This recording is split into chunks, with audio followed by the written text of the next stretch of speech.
You're like, Welcome to Slow News Today's show. My voice is just crapping out, and I'm not. We don't have takes. This is live. Do you want I'm me to do the Steve. intro? Go ahead, Glory. All right. Welcome to Slow News Day Live. I am the co-host, Glory Jones. I am not here in half burnout Boulder Creek, California. I am here in Blue Haven, surveillance state heaven, Los Angeles. And I am here with the wonderful, amazing, handsome, talented Steve Poikinen. Everybody give it up for Steve. How you doing today? Louder. I'm talking to the chat now. Come on, let's bring it up just a little bit. You can do it. I believe in you. Glory, we live in a fucking cartoon. I don't know if I've hammered this home enough lately, but this is a very, very weird world, and we're gonna try and make a little bit of sense of it. We have some feel-good stories. If you're watching the show on Rockfin, you know what? I have like good news and an announcement to make. We just hit 3,000 people on the Rockfin, and I'm very, very stoked on that because when we first got here, the Rockfin guys told me, typically you're gonna see about 5% of your YouTube audience follow you over to a new platform. If you're really lucky, you'll see about 10% of that audience follow you over. And if you look on YouTube right now, they have allowed us to have and keep less than 5,000 subscribers. So by Rockfin's own metrics, like we're supposed to have anywhere from the 30 to 60,000 people that watch this show minimum.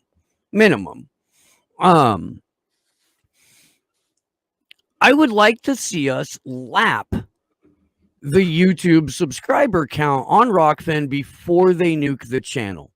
So let's issue a little bit of a challenge at this point and see if we can get that done.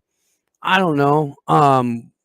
By the time that we're in DC in a month, let's try to lap YouTube 1,800 people over on the Rockfin in the next 30 days. And while we're at it, I did say if we hit 3,000 subscribers by the end of the day yesterday that I would give somebody a free Rockfin account. So I'm going to do that. I'll be going through the emails and pick one randomly, and you will have a free premium subscription to Rockfin. Let's see. Glory should be a cartoon by the end of the weekend. My amazingly talented friend Johnny Bravado, who did the original like cartooned me artwork and the gas mask family barbecuing, he's updated my floating cartoon head, and is doing one of Glory. We were going to have one done for Josh for this one, but the fucker did not send me a picture.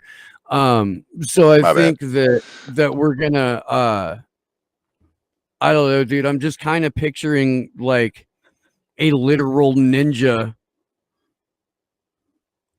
in front of like 400 monitors and computers. Yes. I'll let him have some fun with that. I will. You gotta put like some hounds in the background to represent like all his dogs and stuff. Right. Little fucking chihuahuas perched up on top of a monitor or two. Yeah. It's damn near accurate. You know what, dude? Send me pictures of the dogs because I at least want them to be drawn accurately. I'll send you a damn picture. Can we do that? I'll even make my beard look more presentable. Oh shit! Should I have done that? No. Okay, cool. Because It's part of your charm. My beard's a lot curlier than yours. At any rate, man. So Glory is not probably doesn't have memories of the 9/11 Commission or the 9/11 Commission report or the 9/11 Commission graphic novel that really happened. Or 9/11 itself. Yeah, or 9/11 itself. But we've had cause to kind of go back and visit some of the shit that happened in the 9/11 Commission because this week a number of Democratic legislators have just been putting on their best pleather and zipping up that head mask and crawling over to the National Security Agency and the Department of Homeland Security and the FBI and begging for a 9/11 style commission on the deadly insurrection at the Capitol. So let's real quick, because January 6th was worse than 9/11, Steve. I swear to Christ, dude, they're like people are legitimately running around making that comparison, and it Steve, it's because those insurrectionists were Americans. The betrayal of having your neighbor be a domestic terrorist. Can you name another insurrection in history where the side doing the insurrecting didn't fire a shot? Absolutely. I'm sure I watched an anime where that happened. Can you name an insurrection in history where none of the government officials who were being insurrected against came to any harm?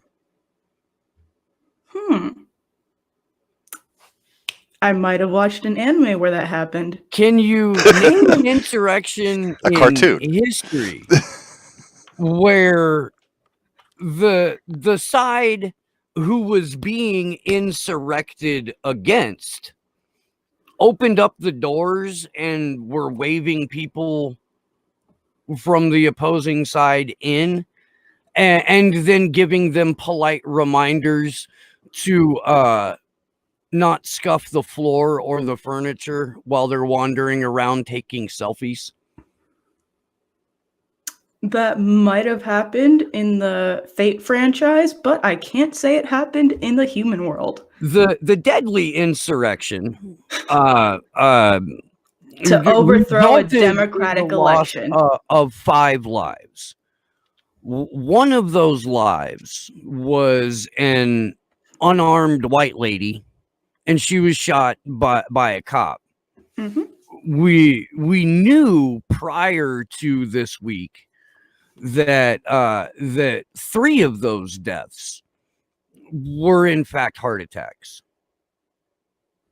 and the 5th and final death in this deadly insurrection, the one that really became the impetus for this 9/11 style commission report, the one that we heard about over and over and over and over again as concrete proof that our neighbors may in fact be domestic terrorists, that this was a vicious, violent plot from start to finish, and only by the grace of heroic DC Capitol Police were the lives of our sainted leaders, elected officials, the people who represent us, Glory Jones, only because of the heroic actions of the God damn it.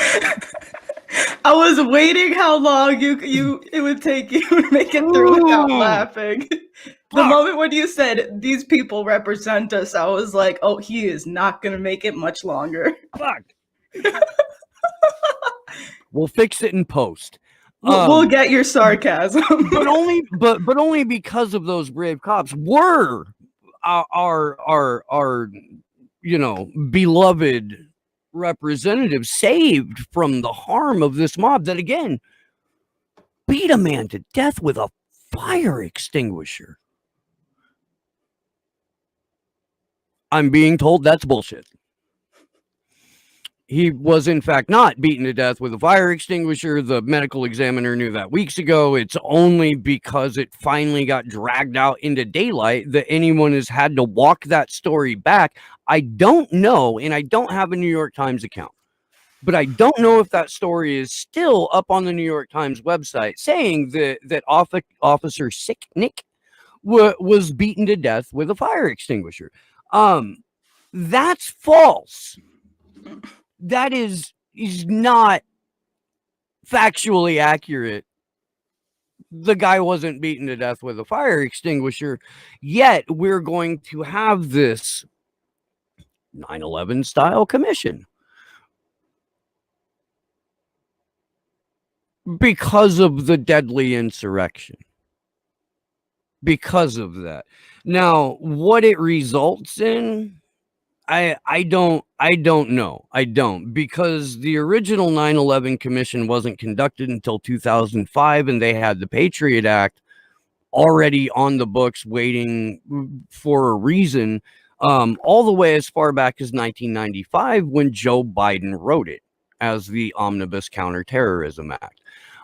We do have domestic terror legislation that was written in 2019 that was co-sponsored by one Bernard Sheepdoggy Dog Sanders. No, not thy holy Saint Bernard. Oddly so, yeah. Steve, he's done so much for us, though. How dare you tarnish the legacy of Bernie? Did you not see him in those mittens? Did you not see him lightly questioning Neera Tanden? I could give a fuck about the mittens, but that story that Pasta and Fee did, where there was a teacher who was like using Bernie sitting in a chair with fucking mittens looking miserable as an example of white privilege. Like that's a bridge too far for me. Steve, you know what? As a white man, you'll never understand it. I mean, I guess not. I guess not. I mean, I can't explain to you why it's an example of white privilege. I just know that because you're a white man, you won't get it. So I mean, that could very well be. I feel like we should at least pull up the article about the new 9/11 commission style 1/6 commission, so that we can maintain the atmosphere of professionalism that our audience has come to love. I feel like 1/6 doesn't have the same ring to it as 9/11. Maybe that's just because I grew up with 9/11, so it was always like, ooh, 9/11. No, but I guess if you take 2021 1/6 and flip it upside down, you get 9/11 out of part of it. I've actually legit seen people try to make that comparison. At any rate, House Speaker Nancy Pelosi said Monday that Congress will establish an independent September 11th style commission to look into the deadly insurrection that took place at the U.S. Capitol. Pelosi said the commission will investigate and report on the facts and causes relating to the January 6, 2021 domestic terrorist attack upon the United States Capitol complex. Now it's on the complex writ large. Yeah. And relating to the interference with the peaceful transfer of power. In a letter to Democratic colleagues, Pelosi said the House will also put forth supplemental spending to boost security at the Capitol. In her letter, Pelosi said it's clear from the findings and from the impeachment trial that we must get to the truth of how this happened. As we prepare for the commission, it is also clear from General Honore's interim reporting that we must put forth a supplemental appropriation to provide for the safety of members and the security of the Capitol.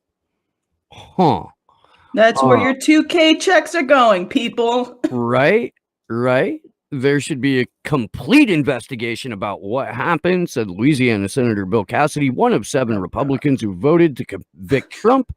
What was known and who knew it and when they knew all that, because that builds the basis so this never happens again. Man, they're going for the brain trust in Louisiana. Cassidy said he was attempting to hold President Trump accountable and added that as Americans hear all the facts, more folks will move to where I was. He was censured by his state's party after the vote. So who do we have here? Chris Coons. Oh, Delaware's other senator. There's still more evidence that the American people need and deserve to hear, and a 9/11 commission is a way to make sure that we secure the Capitol going forward. So I feel like at this point we might want to talk a little bit about exactly how the 9/11 commission went. And this is something that I think we'll do, you know, more than once, because my God, the 9/11 commission report in and of itself is huge. And the amount of time that was invested, not just in producing the report, but in producing the cover-up that formed the basis for the report. And then the kind of unraveling after the fact, like that bears us taking a little bit. We'll probably pull Burmis in for that too when we do it again. In the meantime, definitely go watch Fabled Enemies and Loose Change, because there's some great moments from there in it, as well as from the aftermath. And we've got Cynthia McKinney clip, I think. Do we? I think Josh might be off. Yeah, which one? The first one? The one that starts at like 4 minutes 45 seconds. All right. And this just tells you this just lets you know what the 9/11 commission didn't do. This is after it was released. This is a follow-up hearing, and yeah, roll tape. All right. Okay, you guys will not be muted, so. Ah. Hold on, this is being. We were told that the perpetrators were from a terrorist network known as Al-Qaeda. Tell me when to stop it. I When can't see the reporters time. and members of the public asked for details, then Secretary of State Colin Powell promised that it would be made all clear to the world in a white paper. Nearly 4 years and 2 wars later, we still have no official statement from the Bush administration on the specifics of who did it, who aided and financed them, or what their origins are. For the families who suffered so much loss, this surely feels like adding insult to injury. They deserve to know everything there is to be known about how their loved ones died. They fought for an investigation that would be nonpartisan, independent, and that would get to the bottom of things. But as work got underway, not only did the commission run up against obstruction by the administration and non-cooperation from government agencies, many, if not most, of the commissioners themselves had conflicts of interest. And several commissioners spoke out about problems in the process. The lack of investigative rigor and heavy reliance on previous work, the Joint Commission report, the drafting of recommendations before the investigative process got rolling, the failure to take testimony under oath, or in many cases, to even take transcripts. As the original deadline approached, the commission's work was half done, and only after the families fought for it was the deadline extended. Then last year, we got the final report. An extensive, prosaically impressive report. But as some of us sat down to read it, the errors and omissions immediately jumped out at us. How was it that it took over an hour after the first transponder went off before planes were scrambled to meet the threat? All of them too late. What happened to those reports that surfaced within months of September 11th stating that 7 or more of the alleged hijackers had come forward and claimed that they were victims of stolen identities and were alive and well, living in Saudi Arabia, Morocco, and Tunisia? Why did the commission choose not even to address this?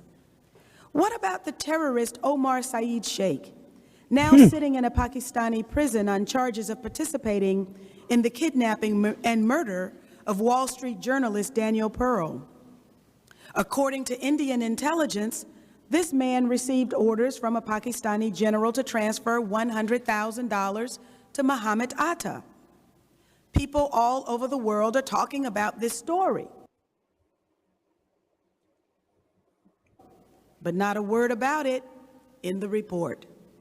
What about Osama bin Laden? You can cut it here then. Backed by the CIA.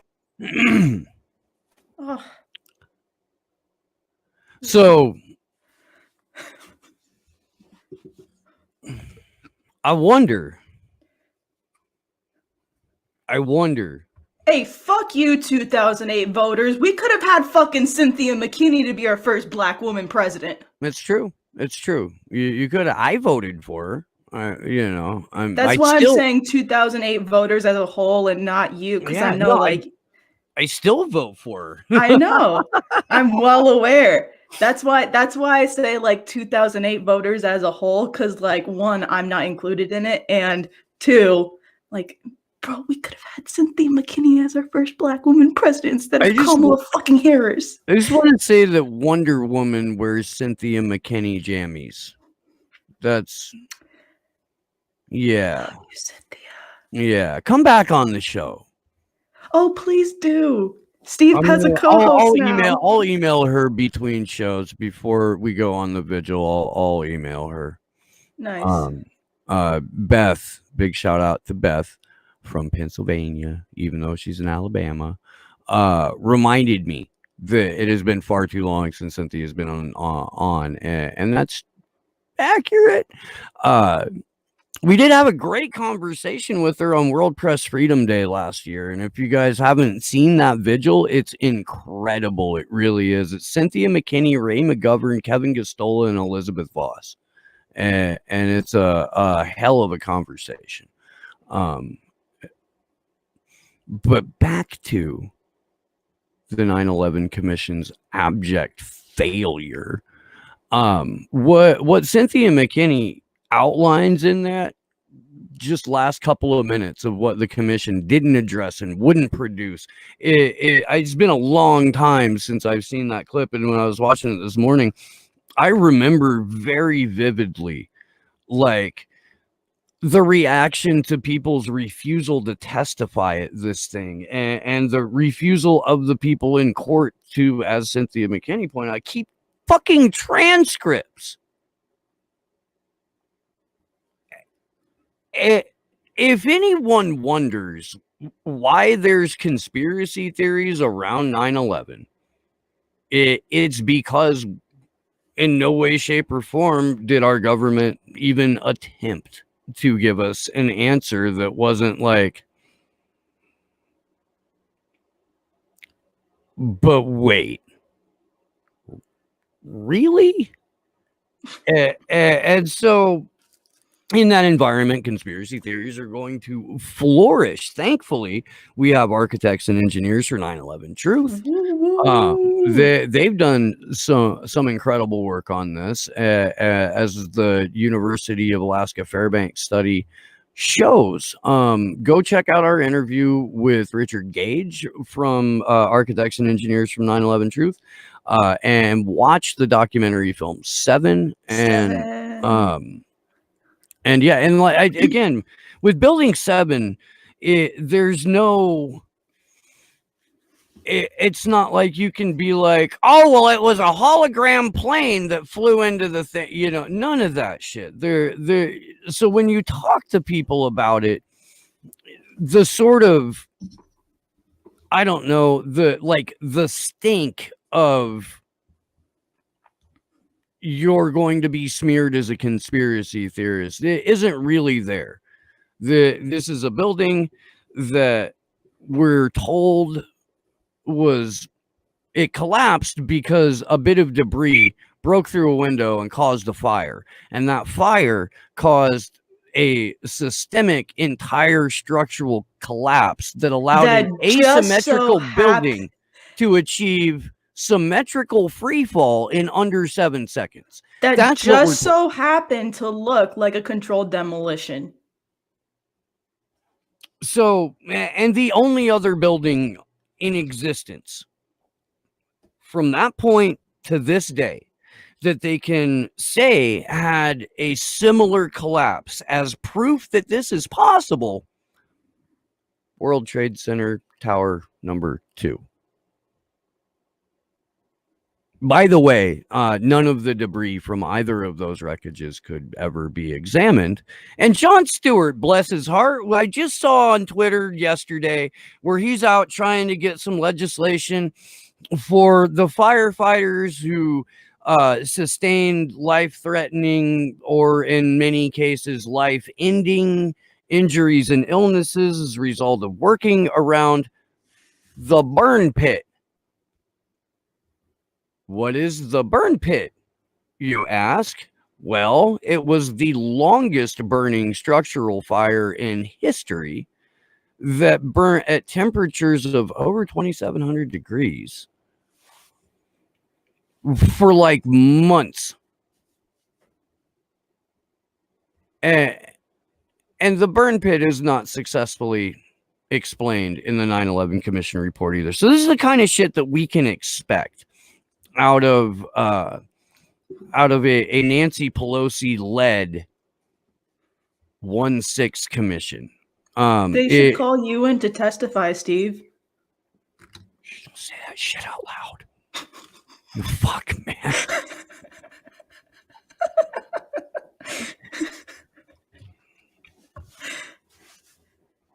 I mean, I'll say the same shit about me. They should call me in to testify. Yeah, I mean, if they're trying to call everybody a domestic terrorist just for standing there, I'd rather not have to go in and testify for that. Although, if they allow me to go in as a journalist, I would be happy to do that. But it would be kind of fun to watch your statement. Right? I guess some lady from the Wall Street Journal called Burmis earlier today. He was. You know what? I'd be hella hyped for that. I'd be in the chambers like, hey, that's my boy Steve. Right? If I ever wind up testifying in front of Congress, I promise I will make it a spectacle. I promise. Promise. I don't know if I'll go like full Larry Flint with the fuck this court shirt. But I mean, what about like one of these for good measure? I have one of those. I do. I know you do. That's why I'm suggesting bringing one. If they're enforcing masks, I'll try. You know I would try. You could like even put like a little like mesh in it or something to make it look like it wasn't, like it was actually masky. A little air hole there. I think they frown on those. I don't know. You could do like a little piece of like cloth or tissue that just says like fuck 12 or free Assange. Right. We've made a couple free Assange masks when we were in DC in September just because they were making everybody wear them. What did I want to go to the pre-crime thing. Definitely. All right. Where did it go? There it is. Okay. So you guys know, because you watch this show the Department of Justice started operating their pre-crime division at the beginning of the year. That went live on January 1st of this year. We told you about it in 2019, and frequently since. Why? It was just Slow News Day and Whitney Webb and Last American Vagabond and Jason Burmis that were telling you about pre-crime, and like fucking no one else. I don't know. I don't. Seemed like kind of a big deal. Seemed like something that we might want to be aware of, and also seems like something that no matter how it was being advertised, would roll back pretty significantly on the more like anarchist part of the left. And would you believe, friends and neighbors, It happened. So again, pre-crime went live January 1st, 2021. The FBI warned about far-right attacks. Agents arrested a leftist ex-soldier shortly after sunrise on January 15th. So 2 weeks from when this thing went live. And this is the arrest we know about because it's in the Washington Post. There could easily have been, and in all likelihood have been, arrests prior and since. Because of this, we can only report on what we see or what we get sent. So if you know of anybody else that got arrested due to pre-crime, please fucking let us know. Shortly after sunrise on January 15th, FBI agents descended with guns drawn on a squat red brick apartment complex, broke open the door of one of the units and threw in a stun grenade, prompting the frightened property manager to call 911. You don't say. Inside the apartment, furnished with little besides books and a sign declaring the revolution is not a party, the agents found their target, 33-year-old U.S. Army veteran and self-described hardcore leftist who had posted a flyer on social media threatening to attack armed racist mobs with every caliber available. A shotgun and handgun were found in his apartment. The man, Daniel Baker, hardly fit the profile of those who had been expected to cause trouble in the run-up to President Biden's inauguration. After a mob of Donald Trump supporters invaded the Capitol on January 6th in hopes of preventing Biden from taking office. You fucking mobster, Steve. The FBI had warned that far-right extremists were plotting armed marches in Tallahassee and other state capitals, as well as D.C. But Baker represents the flip side of that, you don't say. Let's see.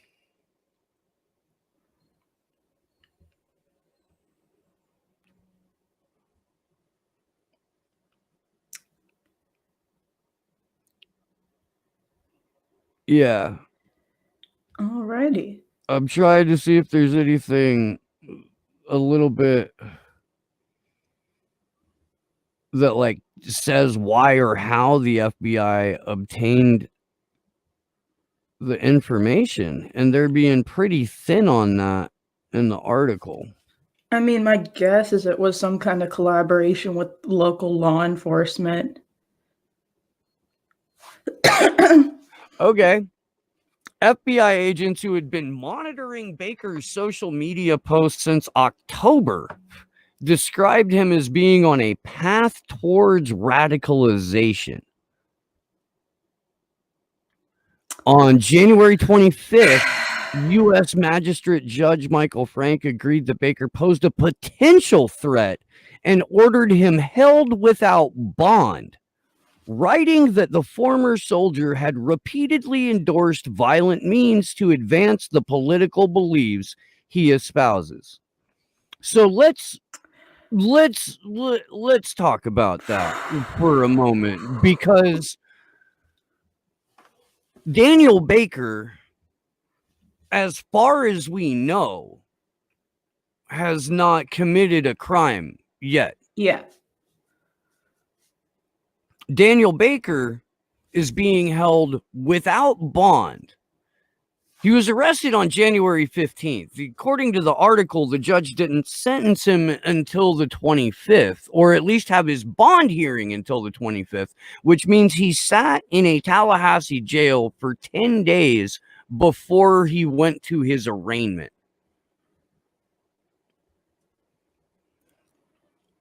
On a pre-crime potential charge.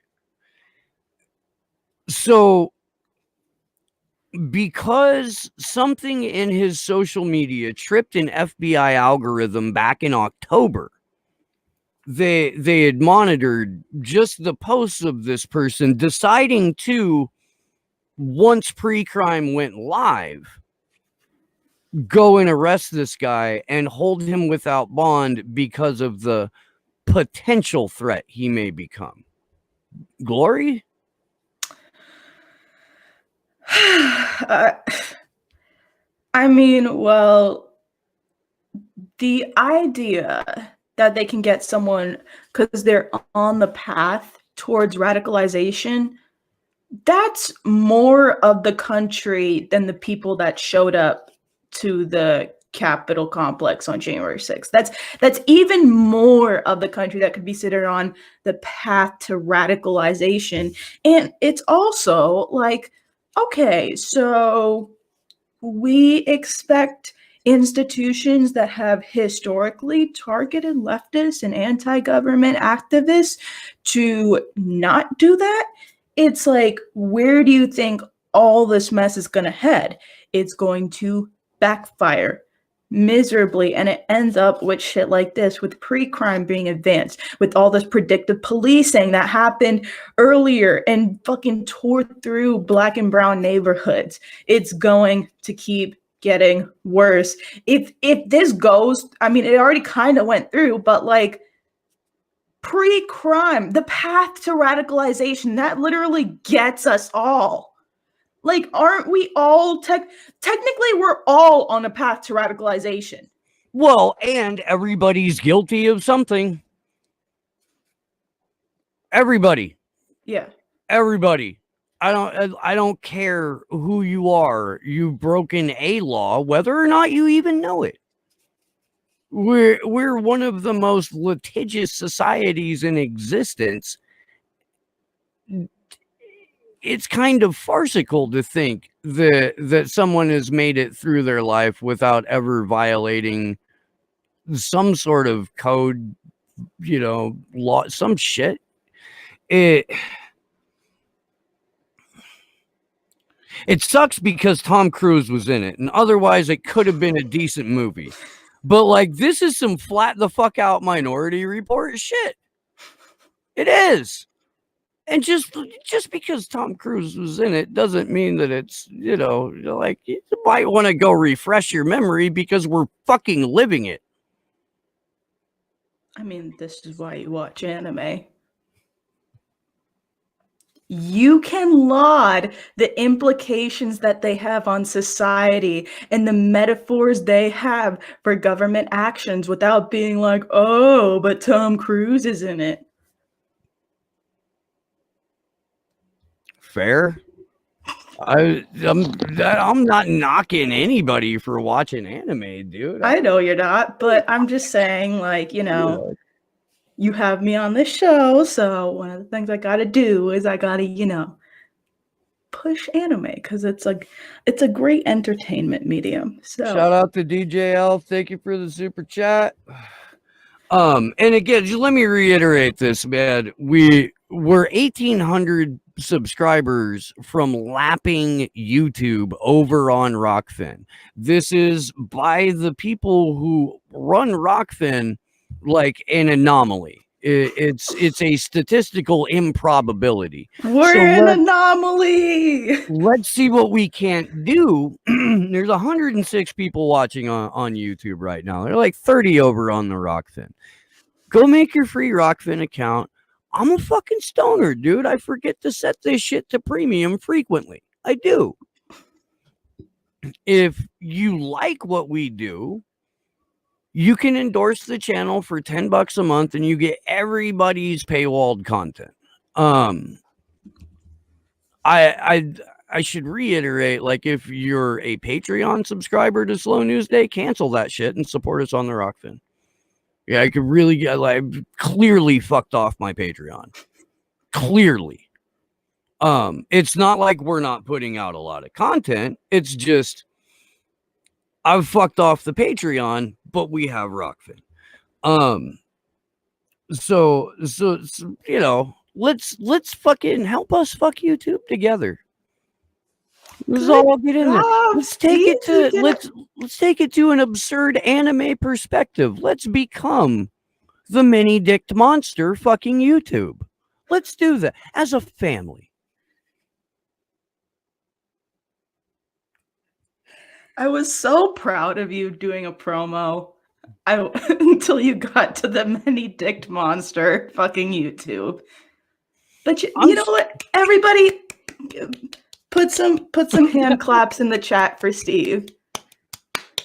Rockfin, the account's free. I am giving away a free 1-year subscription to the Rockfin because we did hit 3,000 subscribers yesterday after I'd made a post about it. That's gonna happen later today or tonight.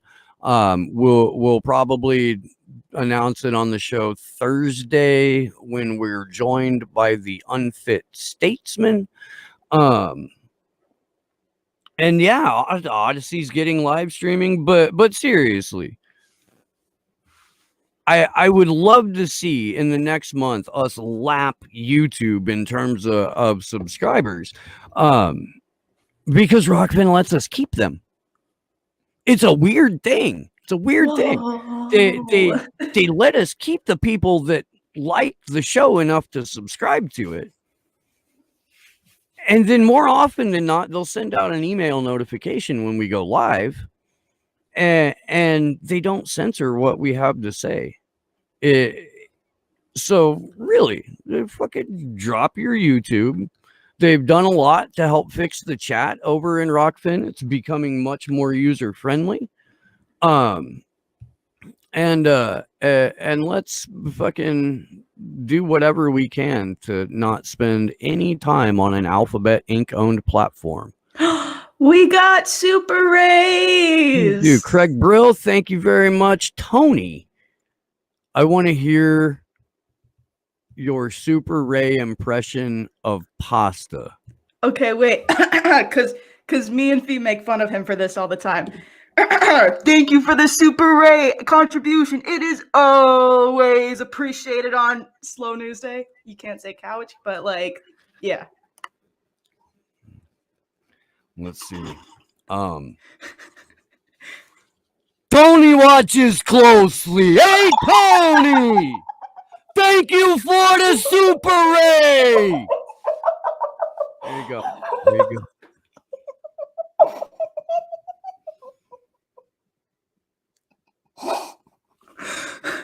Man, that was loud. What was that, Josh? That was extremely loud. I'm sorry about that. I apologize for anyone who was wearing a headset for that. I was in the moment, kids. I'm sorry. The spirit moved me, and I apologize. I do. That will likely not happen again. Oh no.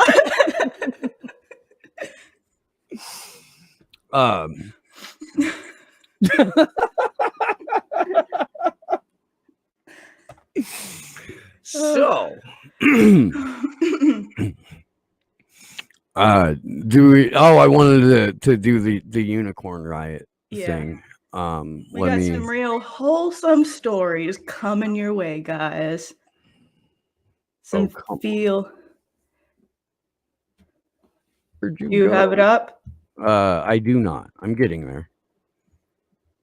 You want me to pull it up? There it is. Okay.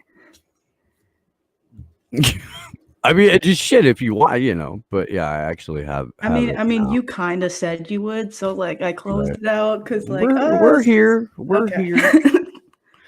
So this lovely thing is a Minnesota State Police surveillance plane. Wonderful. So nice little infrared there. Lovely. Full color. Nice little zoom display.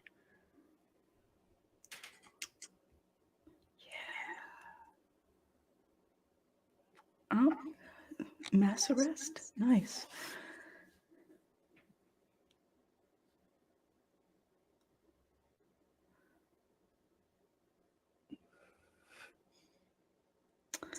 So like, yeah. Yep. Got the IR and the, what is that? Blend mode. Oh, nice. They can get even a more revealing composite. So yeah. Jesus. Oh, look at that zoom. Oh, HD video. Wow. Damn.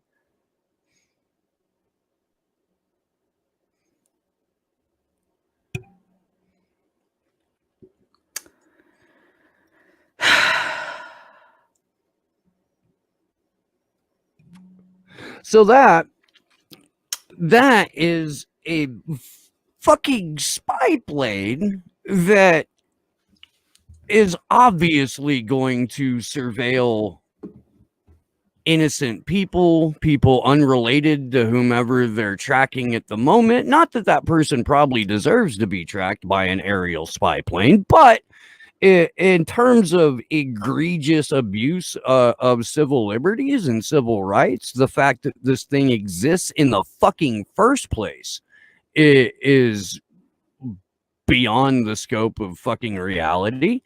But we've got it. We've got spy planes and surveillance drones that belong to state police, that belong to sheriff's departments, that belong to city cops. If your Our city boys cop in big enough, blue. yeah. That's a fucking Fuck MRAV 12. right there behind the microphone.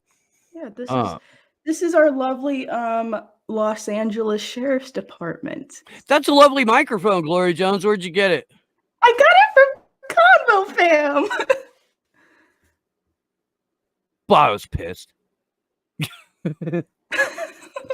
Like literally the day before, Josh and I were talking about needing to get you a microphone. Literally the day before. I fucking almost cried, no cap. I was like, oh, you guys, I can't believe this. You're fucking ridiculous. But I love my fam so much. The Rockfin app is not working, but the browser works. Thank you, Convo Couch, and thank you for the tip. Thank you for the super rate, guys. It's always appreciated. I'm not gonna do it again, Josh. I'm gonna save your ears. Not Much appreciated. Do we have anything else? Hell yeah, we do. I have some amazing feel-good stories relating to the use of Clearview AI, which is a facial recognition company. And what do you know? The use of it by law enforcement agencies spiked after the January 26th insurrection. So Clearview AI CEO says that use of his company's facial recognition technology among law enforcement spiked 26%. One specific example reported was that the Alabama Police Department was using Clearview to identify faces and images from the riot and sending them over to the FBI. And what makes Clearview AI particularly sought after by companies is the fact that they have a database that consists of all your pictures from social media and websites from there. And it's because of that database that a Canadian, that the Office of the Privacy Commission in Canada was actually ruled unlawful and illegal mass surveillance, in that they essentially want all Canadian pictures to be deleted from Clearview AI databases because basically this is a quote from the Privacy Commissioner of the Canadian government. What Clearview does is mass surveillance, and it is illegal. It is completely unacceptable for millions of people who will never be implicated in any crime to find themselves continually in a police lineup. Yet the company continues to claim its purposes were appropriate, citing the requirement under federal privacy law that its business needs to be balanced against privacy rights. Parliamentarians reviewing Bill C-11 may wish to send a clear message through that bill. That is where there is a conflict between commercial objectives and privacy protection. Canadians' privacy rights should prevail. So Western government officials are saying that the use of this company's technology is illegal, and going along that line as well, I have an incredible feel-good story for today as well. So, do y'all know like those little, the electronic doorbells where you ring them? Oh, and the it goes rings. toot, toot, toot, Yeah. toot, toot, toot. Yeah, Amazon. Our good buddies over at Amazon. Yeah. You all know who they're working with right now? Fucking LAPD. How wonderful. They requested Amazon Ring footage from Black Lives Matter protests. And I'm going to go to their actual emails real quick here because it's some horrendous stuff. And then as well, I'll post it in the Rockfin chat. So, dear neighbor, Ring is contacting you on behalf of Detective Michelle Gomez of the Los Angeles Police Department, who is seeking videos recorded between, assuming the redacted is obviously a protest date, in connection with the investigation of an incident number blank, which is obviously related to a protest near your home. And they say it's entirely optional. But the problem is LAPD, they already received the official blessing of Thy Holy Police Commission to use facial recognition software. And that's with their disgusting history of non-transparency and violating every privacy law you can think of. So now they're collaborating with Ring to essentially track down protesters. Amazon Ring. Now, I don't know about you, but that sounds like the thing that we were supposed to stop. You know, that little F word. Oh, what's it called? Fucking fascism. And it's surveillance between Amazon and LAPD. And the reason why this is so bad is because a lot of the protests, whenever they were in neighborhoods, such as when we were protesting in South Central at the sheriff's department there, it would get so bad that there were times where we would literally be seeking like refuge in people's yards or people's homes. So if there's Ring footage from that, then these people are going to get tracked down. And listen, you don't have to subject yourself to 300 pages of emails between LAPD and Ring Amazon correspondence. But throughout those whole emails, it gets worse as you go because they discuss specific addresses of people, which are obviously redacted. And they're discussing which homes they're going to target, which people they're going to target. And it's absolutely disgusting. And it's only going to get worse as this goes on following the insurrection, because you already have a spike in the use of facial recognition databases and an overall spike in the use of surveillance technology. The whole surveillance industry is booming, I'm sure, despite the various lawsuits against them. Yeah. Look, we did a pretty big story on Clearview. Do you remember, Josh? Because it was right after Whitney wrote about it. I don't remember. We had her Oh, on by for the it, way, I'm in pretty case if y'all forgot, Clearview AI, one of its primary financial backers are who else but Peter Thiel. Who else? Yeah, I know for a fact that Whitney did a pretty extensive piece on Clearview AI. We had her on for. I don't know which one that is. I don't. I don't either, but there is a lot of shit on Clearview AI. I just brought up the Canadian thing because it was like most recent, and it's literally getting to the point where government officials are going against it, guys. That's how bad it is. I mean, San Francisco and a couple other cities banned facial rec for law enforcement, but what that looks like ultimately is inconsequential because the federal government can come in and say, okay, yeah, but we need it, or the FAA can say, yeah, but we need it, and so as long as they can relate it to any sort of federal crime, even if facial rec has been made illegal by the police in your city, federal law doesn't have to apply by that. I want to take a look at the chat here for a moment. Having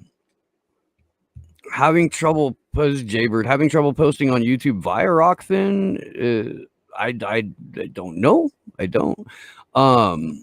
How much would it cost minus airfare to go to DC for Clovers? It depends on where you are. And how many people you're bringing with you, because your like Airbnb cost per person goes down significantly if you bring a lot of friends. I would bring a lot of friends. I would.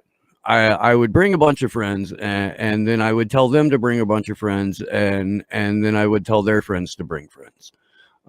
That's what I would like everyone to do who's planning on going to DC for this thing. Get as many motherfuckers as you can, and come raise hell with us. You're stoking an insurrection, Steve. I'm stoked about this event. We're not insurrecting anything. We're just being absurd on the streets of Washington, D.C. to highlight the torture and persecution, potential 175-year in a supermax prison sentence for publishing for Julian Assange. That's what we're doing. Right? Insurrecting anyone. All right. Fucking Jesus, man. Crazy shit. Thank you, Dave Smith and No Offense, for the tips over on the Rockfin. Thank you for the Super Ray. It's always appreciated. I'm gonna wait until the next time that I talk to Pasta to give him my impression. I still need to hear Johnny Stage Name's impression. I do. Fee or Johnny Stage Name, if you're still watching over on the Rockfin. I like Johnny Buttons. We're gonna need that to happen. Johnny Buttons. That's my favorite one.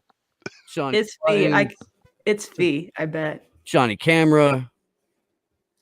Johnny Streets. Johnny Streets. Johnny Waffles. I don't know why it's Johnny Waffles. It's just Johnny It can Waffles. be Johnny whatever you want it to be. That's Yeah, the beauty. dude. That's the beauty Yeah. of the nicknames. Yeah, Johnny Scuba Gear. Why not? Johnny Camera. Right. Johnny I'm pretty fond Johnny's of Dolphin. I like Johnny Buttons. I do. Johnny Buttons. That, you know, the whole point is that you never settle on one. Although you'll always be Johnny Stage Name to me. That's the point, bro. Yeah, no, I get it. I do. Johnny fan. Yeah. Do we have anything else? I did want to show a couple of tweets here real quick. Just because right. every once in a while it's fun to be like, God, we're consistently right. I have a heart out here in like a couple minutes, but Okay, cool. Kamala Harris has been taking calls with world leaders on behalf of President Joe Biden. She spoke with the French and Canadian branch managers for the World Economic Forum, Justin Trudeau and Emmanuel Macron. That was the least reassuring thing I heard today. We told you that Camillary was going to be president. I just. We could have had Cynthia McKinney.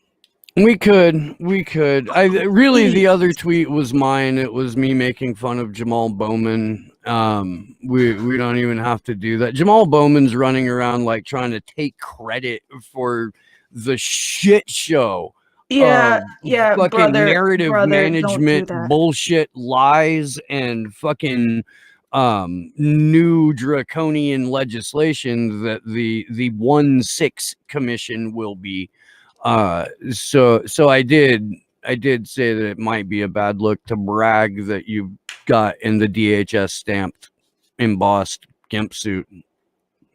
But don't do that, Jamal. Don't.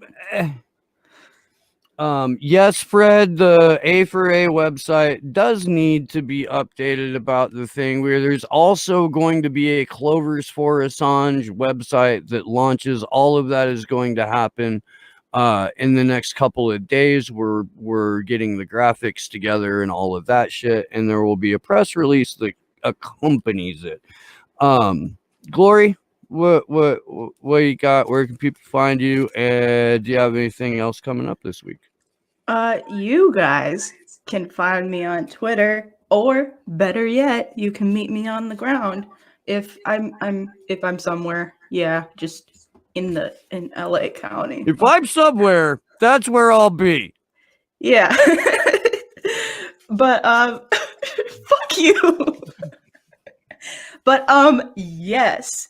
So pretty soon, whenever the fuck I can make it, I'm gonna be on Anonymous Bites Back, and I look forward to it, cause big up the Anons, fucking woo, love y'all. Much love to Nat, our girl Nat. Big ups to Commander X, Loopers, all y'all. Much love. And in case if I didn't say it already, because it's not said enough, so I'm just trying to overcompensate. Fuck Condoleezza Rice, and fuck 12. That's fair. Please join us tomorrow at 2 p.m. Eastern, 11 a.m. Pacific for what I imagine to be a lighthearted conversation with Whitney Webb and Johnny Vedmore. I will officially be challenging Oh my goodness. Whitney Webb for the hand of Johnny Vedmore. And we will then live stream that fight. So you ain't gonna win, dude. Yeah, I'm on Team Whitney. Worth it.